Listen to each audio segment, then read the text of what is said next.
Desde ontem que o investidor global voltou a sorrir com esperança novamente. As bolsas disparando, petróleo despencando, Nasdaq teve o melhor dia desde março, Europa batendo recorde histórico também, inclusive ouro subindo, Bitcoin subindo, dólar caindo.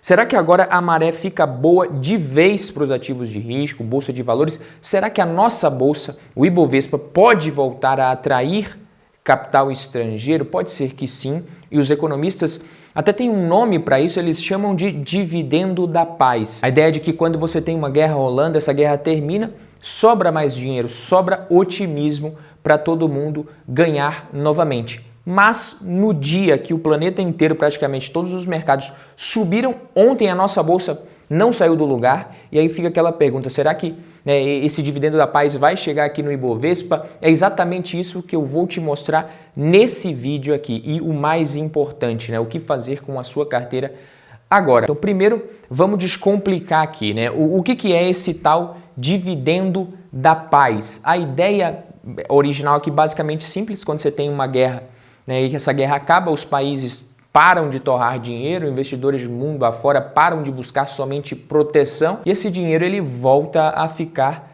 livre para ser alocado em coisas mais produtivas, para crescimento. Esse é o dividendo, o troco que a paz devolve para a economia. Então você vê que loucura, O Estreito de Hormuz, ali, um pedacinho ali de mar estreito por onde passa boa parte de todo o petróleo do mundo, passava até um tempo atrás, é um funil. Quando a guerra estourou, isso foi bloqueado e aí começa aquela reação em cadeia. Começou a reação em cadeia, petróleo não fluiu diretamente, menos oferta, o barril disparando para cima dos $100. Então pensa bem, o petróleo ele movimenta tudo, caminhão de entrega, comida que vai para o mercado, o petróleo que vira gasolina também, que vira frete, o preço de tudo sobe. O petróleo lá em cima, nesses patamares, ele funciona como se fosse um imposto a mais em cima do mundo inteiro. Você não vota no aumento do petróleo, mas você paga no preço da gasolina, no supermercado, na conta de luz, em tudo. Então essa alta do petróleo na guerra até aqui foi o equivalente a mais de 1,3 trilhão de dólares por ano a mais saindo do bolso dos consumidores globais. Isso de acordo com um estudo do Financial Times, inflação global subindo, e aí agora vem o acordo, Digamos que nessa sexta-feira Estados Unidos e Irã batam um martelo ali, Hormuz reabrindo, o petróleo podendo cair para a faixa ali dos 80, 83 dólares. Nesse momento, contratos negociados com vencimento em agosto já rodando abaixo dos 80 dólares. E aqui que a lógica fecha, a energia cai, a inflação global perde força, os bancos centrais ficam mais propensos ali, menos pressionados talvez a subir juros, manter os juros mais altos por mais tempo. Menos imposto invisível, mais dinheiro circulando, mais otimismo. Parece lindo, Só que aqui que mora talvez uma das primeiras armadilhas para quem não sabe muito bem o que está fazendo, para quem costuma seguir a manada sempre. Antes da armadilha, deixa eu te mostrar o tamanho da festa lá fora, porque essa festa vem sendo muito grande de ontem para cá. Nasdaq subindo mais de 3% ontem, SpaceX estreando na bolsa, superando inclusive o valor de mercado da Amazon, ouro voltando a subir, inclusive Bitcoin voltando a subir, o dólar perdendo força novamente em comparação com a cesta de moedas globais. Com relação à SpaceX, a gente pode dizer que não foi uma estreia qualquer, ela já vale mais de 2,5 trilhões de dólares, já vale mais que a Amazon, e no meio de toda essa euforia, a empresa ainda anunciou ali uma compra de outra companhia de inteligência artificial por 60 bilhões de dólares. E por que isso importa para você? Porque aqui é o retrato de para onde que o dinheiro do mundo está correndo. Tecnologia, inteligência artificial, crescimento. O dinheiro global ele está com fome de futuro, só que é o seguinte, é exatamente por isso que você precisa segurar a emoção, segurar a empolgação. Porque por trás dessa festa toda aqui, a gente pode ter 3 pegadinhas que quase ninguém vai te contar. E a terceira explica, talvez, por que a Bolsa Brasileira ainda está de fora dessa recuperação. Da pegadinha número 1, a paz ela pode ter prazo de validade. E olha que prazo curto, O Irã ele pode liberar o Estreito de Hormuz por até 60 dias, Então estamos falando de 60 dias depois que a gente tiver esse documento sendo assinado na sexta-feira, talvez. O próprio Trump já avisou que se não rolar ali um acordo nuclear nesse prazo, ele pode voltar a atacar. Então isso aí não é uma trégua final, é um cessar-fogo com um cronômetro correndo, por isso que o mercado ainda mantém um certo prêmio de risco embutido no petróleo. Não acredito 100% que essa guerra acabou para valer ainda, o mercado também não. E ainda tem divergências entre Estados Unidos e Israel que podem azedar isso daqui tudo.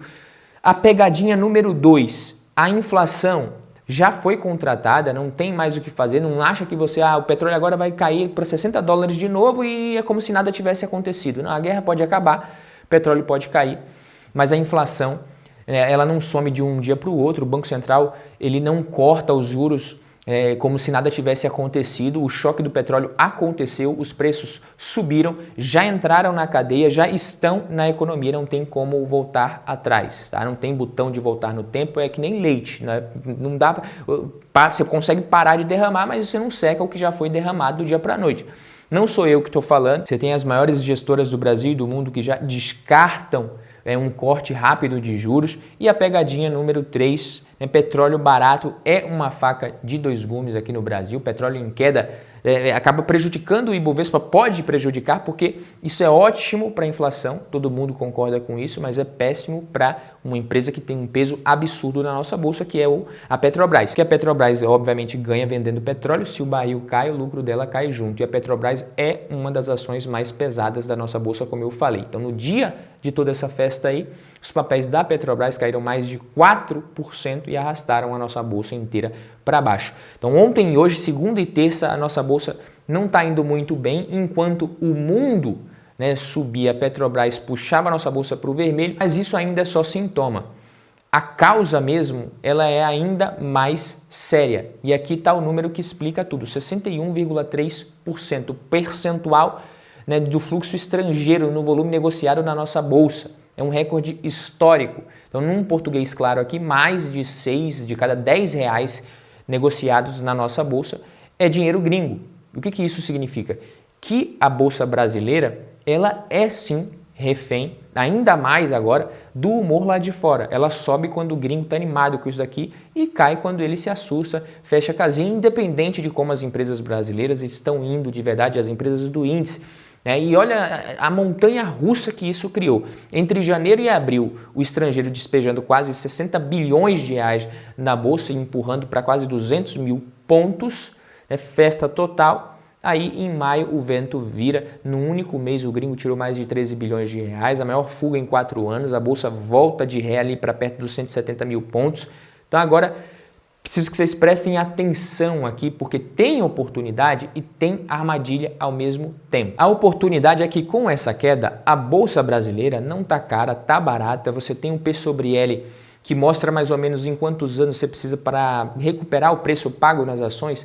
A grosso modo seria isso. O nosso P sobre L na casa ali dos 8,4 vezes, a média dos últimos anos é quase 11 vezes. A bolsa americana negociando mais de 25 vezes lucro.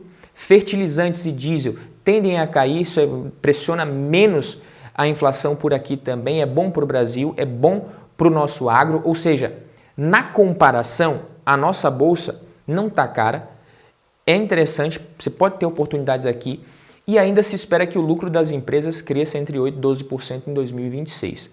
A armadilha é o seguinte, o dinheiro gringo que entrou, ele era um dinheiro de curto prazo, ele era o hot money, não entrou porque acreditava no Brasil no médio e longo prazo, porque estava aqui comprado até o fim, não.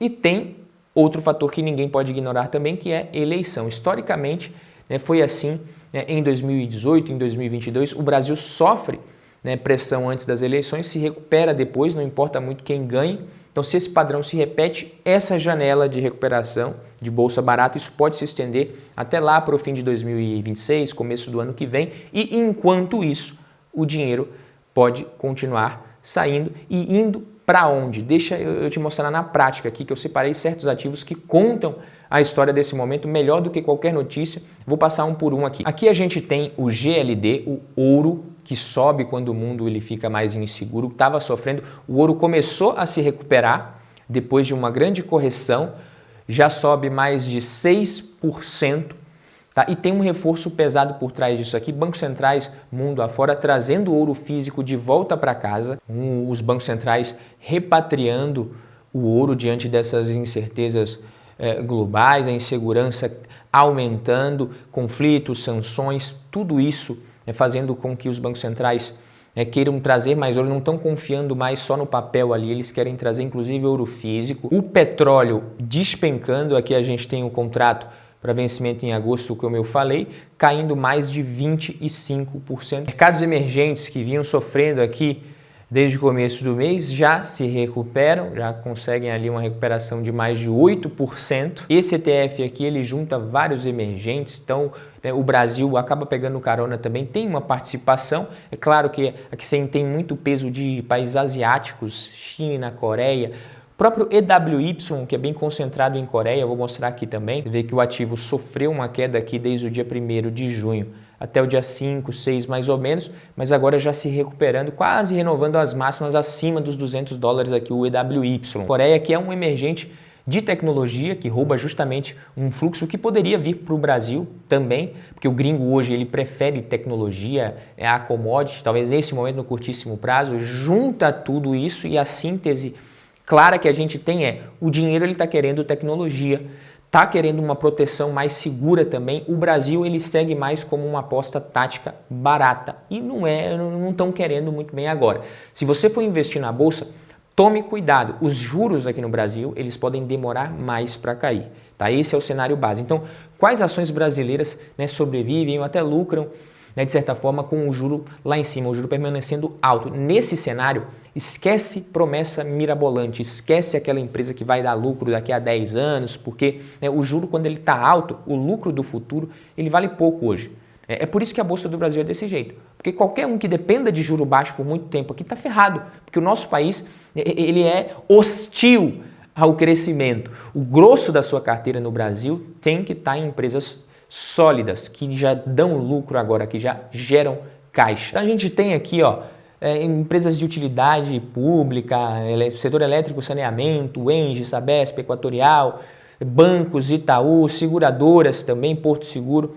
É isso daqui, eu vou falar sobre algumas empresas. Utilidade pública, setor regulado, serviço essencial, luz, água, ninguém deixa de pagar, receita previsível, em boa parte corrigida pela inflação também. Então você tem geração de caixa mais consistente. Tá? Você compra quase como compraria um título público. Quando o juro está alto, o mundo está incerto, fluxo previsível fica ainda mais valioso, é ainda mais valioso. Então com bancos aqui, Itaú, BTG Pactual, banco ele ganha no spread, capta dinheiro, empresta mais caro, quando o juro sobe, acaba aumentando esse spread, essa margem fica maior, a margem do Itaú inclusive depende menos de juros muito altos, significa que ele protege nos dois lados, então se o juros sobe como agora, a margem ajuda, mas se cai, ele tem volume para sustentar. O ponto de atenção é pressão no custo do crédito, o próprio CEO sinalizou cautela na divulgação dos últimos resultados, se a inadimplência explode, não adianta você ter spread no crédito ali, porque você vai tomar calote. Gosto também de Nubank,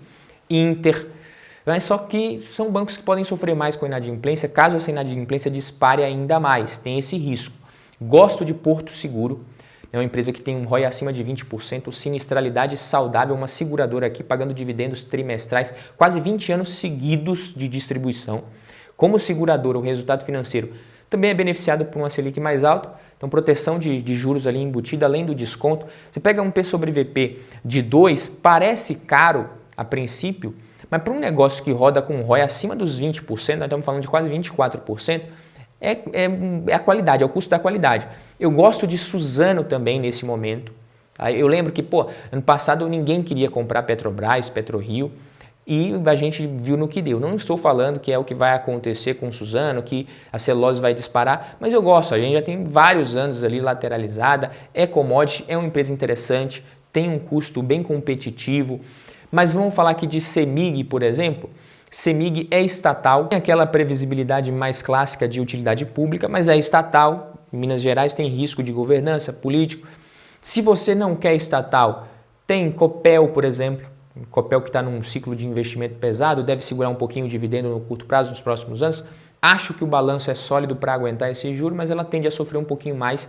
Qual é o caso da Equatorial, por exemplo, que eu gosto pra caramba também. Se o foco é mais renda agora, talvez uma transmissora de energia, Taesa, aqui ISA, eu até prefiro em relação a Taesa nesse momento, é um hedge mais puro contra juro e inflação, sem um ciclo tão pesado de CAPEX pressionando o caixa, mais previsibilidade, menos talvez potencial de reprecificação, mas nada disso aqui é recomendação. Eu só quero que você foque nos setores que eu trouxe, utilidade pública, bancos, seguradoras, empresas sólidas. Pensa assim, todo mundo aprende que CDI, Selic, é o investimento mais seguro do mundo. Tesouro Selic, CDB com 100% do CDI, de bancão com liquidez diária. Só que essa segurança, ela meio que ilude o investidor. Ela vem de você, né, ver um número ali que nunca cai, só sobe o seu investimento, nunca fica negativo, não cai nem um dia sequer, talvez. O problema é que segurança de verdade não é isso. Segurança de verdade é você preservar poder de compra do seu patrimônio, seja qual for o cenário que a economia colocar na sua frente. E quando você olha para essa lente, o CDI, ele pode de uma hora para outra deixar de ser esse porto seguro e virar talvez ali um ativo arriscado na sua carteira. Se nos próximos meses a inflação se controla, o Banco Central consegue cortar mais os juros, se pega a Selic caindo ali de 14%, isso vira 13%, 12%, podendo cair mais, você não tem como travar as taxas antigas ali, comprar as ações baratas novamente, o mercado chama isso de risco de reinvestimento. Ações de utilidade pública, bancos, fundos imobiliários se valorizam com essa queda dos juros. Se o juros segue alto, a realidade é essa que você já sabe o que esperar aí. Vai continuar mais ou menos dessa forma, empresas pagando dividendo, investimento de renda fixa bem incerto, marcação a mercado também tudo incerto. Agora pensa no pior dos mundos. O governo, com pressão fiscal ali, decide derrubar o juro meio que na marra, com a inflação ainda alta. Renda fixa, pós-fixada. Isso aí pode não te proteger da inflação, então é meio que um calote disfarçado. É meio que um calote disfarçado se isso acontece. Já aconteceu em outros países, não tem nem muito tempo, estamos falando de Argentina aqui, de o juro perder para a inflação, Argentina e Turquia, e a Bolsa de Valores ser um lugar mais seguro para preservar o dinheiro do que a própria renda fixa. É por isso que utilidade pública, não estou falando que é isso que vai acontecer no Brasil, não é isso que eu acho que a gente vai passar, eu não acredito que é isso que vai acontecer, é um cenário de dominância fiscal. Mas, enfim, é por isso que utilidade pública, bancos, imóveis defendem o seu patrimônio em quase todo o cenário, no longo prazo principalmente.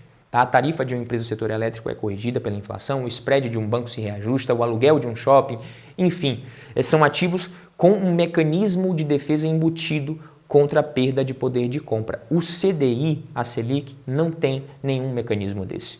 Tá? É uma taxa de curto prazo e ponto. Mas enquanto muita gente olha para a Bolsa, você tem uma janela na renda fixa também que aparece pouquíssimas vezes na história. Tesouro IPCA+, está pagando um juro real acima da inflação muito alto, de mais de 8%, chegou a quase 8,4%. É um patamar que apareceu em menos de 10% de toda a série histórica. Então, é raro isso daqui. É o tipo de coisa que quando acaba, vai ter muita gente que vai olhar para trás e vai dizer, porra, eu gosto de renda fixa, por que eu não travei naquela taxa? Fiquei seduzido pelo CDI. IPCA mais 2032, pagando IPCA mais 8,1%, isso aqui o seu dinheiro dobra em pouco mais de 6 anos. Então é uma assimetria favorável. Você trava um prêmio alto agora, se os juros caírem lá na frente, você ainda consegue ganhar mais cedo com a marcação a mercado, porque o seu título ele se valoriza, ele passa a valer mais. Claro, o retorno certo mesmo vale para quem leva esse título até o vencimento. Os títulos mais longos, eles balançam bastante no meio do caminho, se você precisar vender antes, na hora errada, você pode tomar um prejuízo, é claro. Então você consegue travar um juro real alto, mas saiba que você precisa de estômago para carregar até o fim, ou pelo menos por um bom tempo. E olha onde que a gente chegou aqui. Guerra, petróleo, fluxo de capital estrangeiro, eleição, renda fixa, ouro, tecnologia, é muita coisa. Então, em questão de dias, a narrativa do mercado mudou e veio esse acordo, de repente otimismo, o petróleo caindo, é festa. Então, deixa eu te fazer uma pergunta. Se nem os maiores do mundo conseguem prever o curto prazo, o próximo trimestre, por que você vai querer montar uma carteira como se você pudesse adivinhar o futuro? Não tem como. Essa é a virada de chave que eu já falei aqui várias vezes. A economia ela vive ali em um desses 4 cenários possíveis aqui. Você tem um mundo com crescimento sem inflação, onde você tem ações e ativos de longo prazo brilhando. Você tem crescimento com inflação, estagflação, que seria aqui o pior de todos os mundos, e recessão com deflação. Aí nesse eixo aqui os preços, E aqui a gente está falando de crescimento econômico. A ameaça de estagflação, que seria o pior dos mundos, ela fica mais distante agora com o fim da guerra, o petróleo cedendo. O cenário base, talvez ali para 26, 27, passa a ser esse crescimento, convivendo com um pouco de inflação, sim, e isso favorece ainda um pouco as ações e os ativos de longo prazo, ouro e commodities também, mas isso pode mudar de novo. Ninguém tem bola de cristal, nem eu, nem você, nem o gênio de gestora nenhuma. Por isso que eu não aposto nesse cenário. Então eu achava que a guerra duraria até abril no máximo, maio ali, abril máximo no máximo. Errei, veio até junho e nem sei se vai acabar. Mas eu não me ferrei porque a minha carteira não dependia de o meu palpite estar correto. E é justamente por isso que a mensagem final aqui, ela nunca muda. O que importa não é você acertar a manchete, né, de amanhã, de depois, do mês que vem, é você ter uma carteira preparada para os diferentes cenários possíveis e que tenha potencial no longo prazo. Se esse vídeo aqui te ajudou a enxergar esse jogo de um jeito diferente, faz uma coisa aí para mim, você deixa o like nele, se inscreve no canal se você gostou do conteúdo. Um abraço e até o próximo vídeo.